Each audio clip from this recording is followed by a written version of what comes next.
We're finally getting a break in the action here just south of Buffalo after a relentless snow squall has battered the area since late yesterday evening, leaving anywhere from 2 to 3 feet. That's 60 to 90 centimeters of snow. And last night especially, it was heavy, it was wet. And that's the problem. A lot of vehicles in this parking lot have been stuck. And as we've ventured out on the roads, there are cars that have gone into ditches. There's even an ambulance that needed a group of people to try and help get out of a snowbank. And that is a scene that's just playing out everywhere. That includes emergency vehicles. Now the snow is expected to get a little bit lighter, fluffier. It's going to blow around a lot. This lull isn't going to last too long. As that squall moves back up towards the north, towards Buffalo, another 1 to 2 feet expected by late tonight, giving totals of 3 to as much as 5 feet of snow. There have also been power outages because tree branches have come down,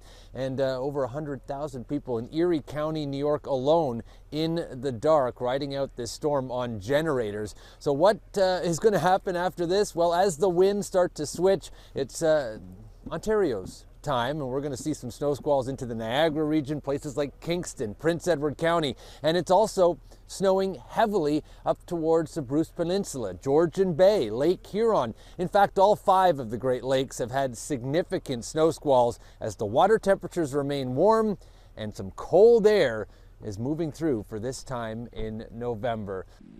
How are you doing today? It's peachy. It's just another day in Buffalo. Hey Joel, you planning on going anywhere today? No, going nowhere. It's brutal out here. How hard is it to kind of keep up with this incredible whiteout? As you can see, as soon as I'm done doing something, it's covering it right back up. But the longer you wait, the harder it's going to get. So you try to get a little bit of a rhythm, and then eventually you got to give up because you can't keep up with it. We live so close to Lake Erie, that's just part of this whole thing.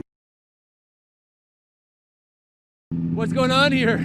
It's real bad out. I'm just trying to help people that are stuck and stuff like that, help them get home. How do you kind of cope on days like today? Beer. And this is just the end of your street?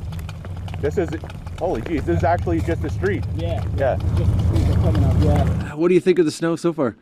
I am just amazed. I have never ever seen snow like this in my entire life. We just help each other out. Like you'll see people as you're walking down the street, like just helping, bringing their snowblowers out, helping other people who are just shoveling. And it's just like a community thing. We work together as a team.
From just south of Buffalo, I'm meteorologist Anthony Farnell.